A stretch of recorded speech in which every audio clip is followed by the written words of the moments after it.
नमस्कार विद्यार्थी मित्रांनो, आपलं पुन्हा एकदा स्वागत आहे एका नव्या व्हिडिओमध्ये। अनेक मुलांचं असं म्हणणं होतं की इंग्लिशवरती कसे प्रश्न येतात त्याच्यावरती व्हिडिओ बनवा। तर बघा, आपली ही जी काही टेटची एक्झाम आहे, आता माझ्या शिफ्टला 30 मेला जी पहिली शिफ्ट होती त्याच्यामध्ये बघा parajumble, find the error, find incorrect spelling आणि सिंगल फिलर या 4 टाईपवरती प्रश्न आलेले होते। थोडं मी तुम्हाला सांगतो पॅराजंबलवरती प्रश्न कसे असतात। बघा, असं तुम्हाला 4 वाक्य दिलेले असतात, 1 2 3 4। यांना पहिलं वाक्य म्हणजे पी, दुसरं म्हणजे क्यू, तिसरं म्हणजे आर आणि चौथं म्हणजे एस। आता ही जी काही पॅराजंबलची वाक्य आहे ती तुम्हाला क्रमाने लावायची असतात। ओके, मग क्रमाने लावलं, समजा याचा क्रम जर असा असेल एस आर पी क्यू, हे तुम्ही क्रमाने लावतात। मग तुम्हाला ऑप्शनमध्ये असं दिलेलं नसतं की योग्य क्रम कुठला आहे, असं दिलेलं नसतं। तर तुम्हाला काय करायचं असतं, क्रमाने लावल्यानंतर बघा याच्यावरती 5 प्रश्न असतात। मग पहिला प्रश्न कसा असतो की पहिलं वाक्य कुठलं येणार, तुमचं पहिलं वाक्य कुठलं येणार, मग उत्तर काय असेल तुमचं एस, हे तुमचं पहिलं वाक्य। त्याच्यानंतर दुसरा प्रश्न असतो की चौथं वाक्य कुठलं येणार, मग तुमचं उत्तर काय असणार क्यू। म्हणजे असे इझी क्वेश्चन असतात 5। एकदा क्रम लावून घ्यायचं तुम्ही आणि मग तुम्हाला ते विचारतात पहिलं वाक्य कुठलं येणार, तिसरं कुठलं येणार। ओके, ते झालं पॅराजंबलच्या बाबतीत।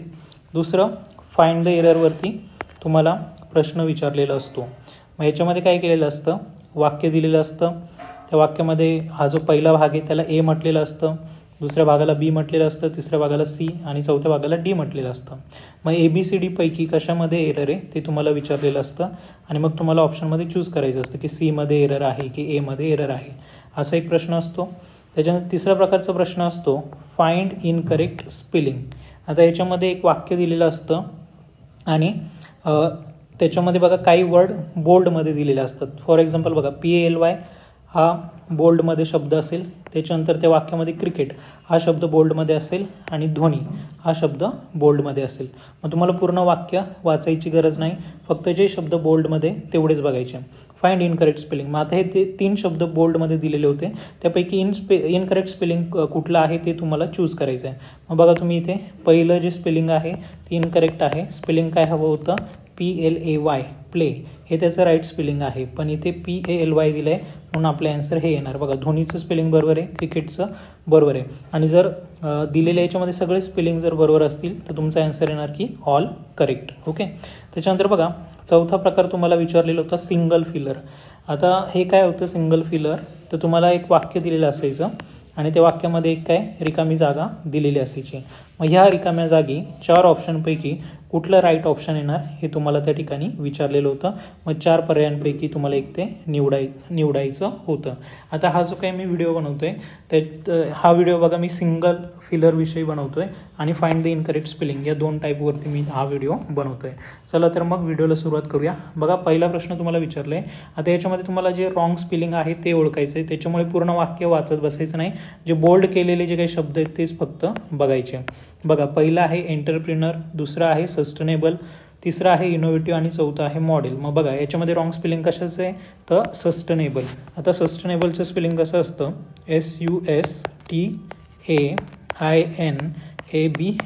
हे त्याचं राईट स्पेलिंग आहे सस्टेनेबलचं, पण इथे आय दिलेला नव्हता म्हणून हे स्पेलिंग तुमचं झालं रॉंग, म्हणून आपला आन्सर असणार। बाकी सगळं स्पेलिंग बरोबर आहे। बघा एंटरप्रेनरचं स्पेलिंग बरोबर आहे, इनोव्हेटिव्हचं बरोबर आहे आणि मॉडेलचं सुद्धा स्पेलिंग बरोबर आहे। त्याच्यानंतर दुसरा प्रश्न बघूया। बघा वेदर, ऑकेजनल, वीकेंड आणि कॅन्सल, आता या 4 शब्दांपैकी कुठलं स्पेलिंग रॉंग आहे, तर बघा ऑकेजनलचं जे स्पेलिंग आहे ते रॉंग आहे म्हणून आपला आन्सर असेल ऑकेजनल। ऑकेजनलचं स्पेलिंग काय असतं, OCCASIONAL, हे ऑकेजनलचं बरोबर स्पेलिंग आहे। इथे बघा 2 एस आले होते म्हणून ते स्पेलिंग चुकलेलं आहे। त्याच्यानंतर तिसरा प्रश्न बघा ॲग्रेसिव्ह, त्याच्यानंतर रिलेंटलेस, त्याच्यानंतर अचिव्हिंग आणि टार्गेट्स। आता या 4 पैकी रॉंग स्पेलिंग कुठलं आहे, तर बघा ॲग्रेसिव्ह जे आहे त्याचं स्पेलिंग रॉंग आहे। करेक्ट स्पेलिंग काय ॲग्रेसिव्हचं, AGGRESSIVE, हे झालं त्याचं बरोबर स्पेलिंग। त्याच्यानंतर बघा चौथा प्रश्न, बघा मॅनेजमेंट, इनिशिएटिव्ह, त्याच्यानंतर एम्प्लॉई आणि सॅटिस्फॅक्शन। आता 4 पैकी रॉंग स्पेलिंग कुठलं आहे मित्रांनो, तर इनिशिएटिव्ह। बघा इनिशिएटिव्हचं स्पेलिंग काय असतं, TIATIVE हे इनिशिएटिव्हचं राईट स्पेलिंग आहे. आता इथे काय रॉंग झालं होतं बघा, इथे टी दिला होता, या टीची गरज नव्हती. या TI नंतर काय येतो आपला ए येतो, पण त्यांनी हा एक्स्ट्राचा टी दिला होता म्हणून ते स्पेलिंग रॉंग झालं. ओके, हा होता पहिला टाईप की इनकरेक्ट स्पेलिंग तुम्हाला 4 ऑप्शनपैकी चूज करायचं. आता दुसरा जो टाईप आहे तो आहे सिंगल फिलरचा. इथे वाक्य दिलेलं असतं आणि मग ह्या वाक्यामध्ये ही जी रिकामी जागा आहे इथे ऑप्शनमधून कुठला राईट वर्ड येणार हे तुम्हाला विचारलेलं असतं. बघा, the dash dash towns people celebrated the soldiers return to his home by adorning trees with yellow ribbons and balloons. मग बघा, the dash dash town people celebrated म्हणजे काय, तर त्यांनी आनंद उत्सव साजरा केला. आता कुठले लोक आनंद उत्सव साजरा करतील, जे लोक आनंदी असतील.